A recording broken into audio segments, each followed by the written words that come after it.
Hey everyone, my name's Gabriel Mellon, these are my hands, and I work at Kid Museum. Kid Museum is a hands-on makerspace building confidence through creating. I'm going to talk about creativity and how to build a culture of creativity, but first I want to introduce you to Jackie Isle.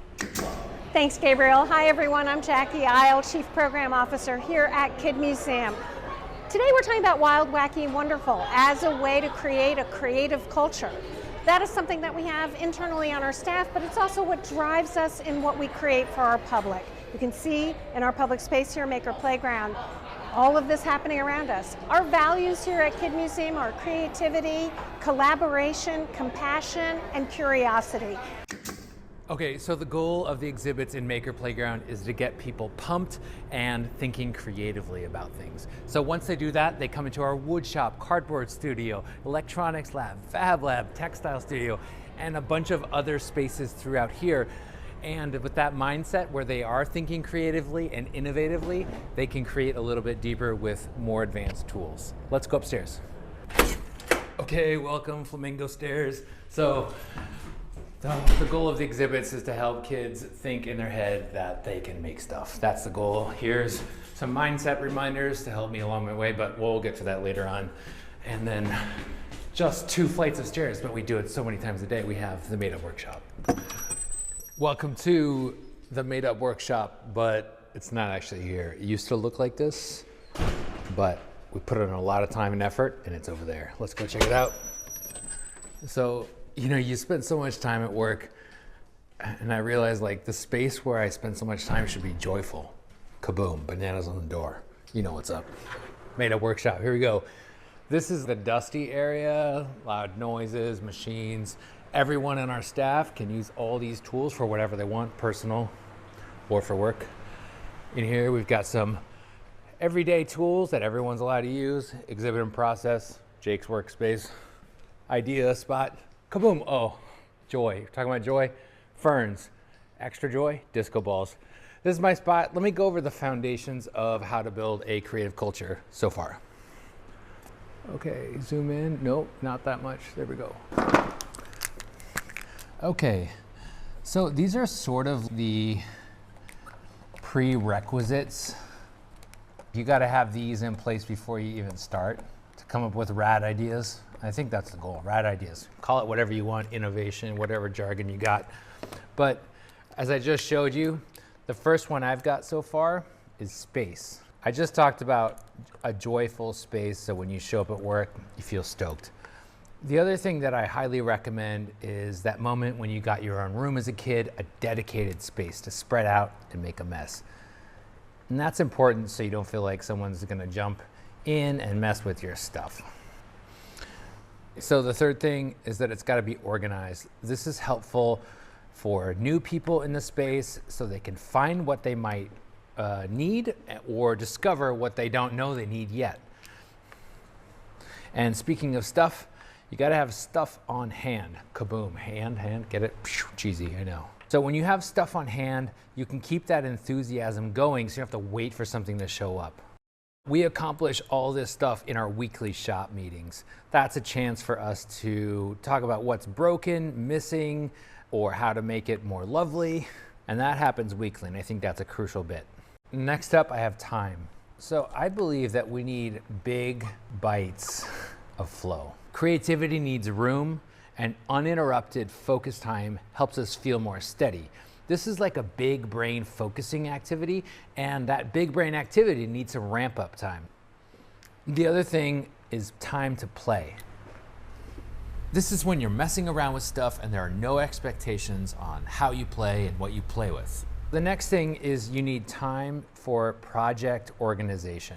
Now for us, I found that having it physical in our space is really key, so we can see it wherever we are and we can easily add to it. It's not a very complicated system, and because we are a nonprofit, it's got to be cheap.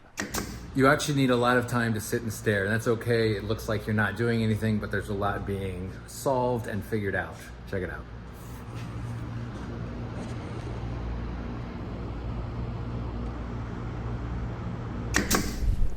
Hey, it's Jake. So, third aspect of building a creative culture is what we call the spark. Now, for some people, this is a problem that they want to solve, like me. I need a prompt when I'm working on an exhibit or a new project, something that I can come up with creative solutions for. For other people, like Gabriel, this is a bunch of ideas that he can play around with. He grafts one onto another, and that's how he comes up with his own ideas for exhibits. For every person on your team, it's going to be a little bit different, and that's okay. You all need to work with your own creative process and come up with your own ideas. If it doesn't look the same for everybody, that's exactly what we have the team for. So figure out what works best for you, figure out how you like to create, then try and build that into your everyday workflow.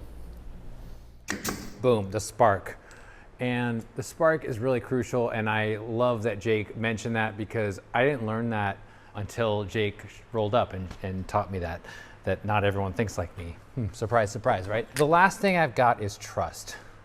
So as I was reflecting on this, I realized that first you gotta say it, because then you gotta do it. And I realized that doing it is actually not doing things like getting in the way. Get out the way. Another way to build trust is to let failure happen. Don't grab the wheel when someone makes a wrong turn. Trust them that they'll get you there. This next area on trust is something that I learned when I was dragging my team through these heart check-ins. I realized that it was quite awkward. And they taught me, or they told me very directly, that we do this multiple times throughout the day. It doesn't need to be so formalized. And so that was an indicator that I had trust and that we were doing emotional check-ins throughout the day. So I think vulnerability is key for building that trust. If you exhibit vulnerability to your team, they can then feel that they are trusted by you, and they can then trust you with wild, wacky, and wonderful ideas. As you are being vulnerable and your team is being vulnerable, both with their emotions and their ideas, it's crucial that you don't do any trash talking. This quickly erodes team trust, and that's for anyone. If you're trash talking anyone in the organization, they'll think, well, are they trash talking me when I'm not around? Okay, so we talked about the foundations of creative culture. These are prerequisites to start the culture of creating. Next, I'm going to talk about these mindset reminders. These mindsets are helpful as you're creating or your team is creating. Now, something I've learned a little bit later than I would have liked is that innovation is a bushwhack. It's not a sidewalk. So make sure you stay off the sidewalk. Come through the side door. I find that for me, playing with stuff helps me stay off that traditional path. Now, as I come up with ideas, I'm always thinking, I want to design it so cool, so badass, I would want to put it in my own home. So I'm not making stuff specifically for kids. Now, a lot of times when we break things, we think, oh my God, I'm failing, I'm not doing it right, but I often remind my team, if you're breaking things, you're still doing it right, you're still on the path. As we come up with ideas, I always push everyone to make a scrappy prototype as soon as possible. And having stuff on hand really helps that.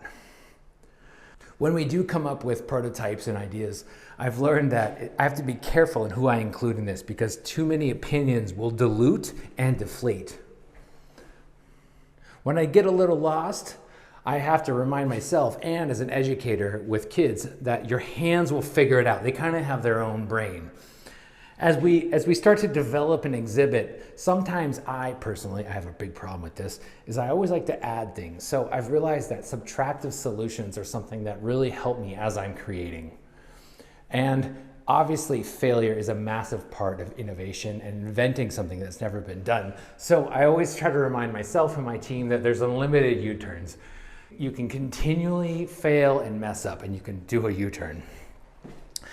Okay, so I have to share one last thing, and this is my favorite word. It's a portmanteau of two words that I love. It's curiosity and mystery, and I think it's kind of the core of what humans are about. We love the things we don't know, and we're curious about them, and it's what drives us. So this is my absolute favorite word, mysteriosity.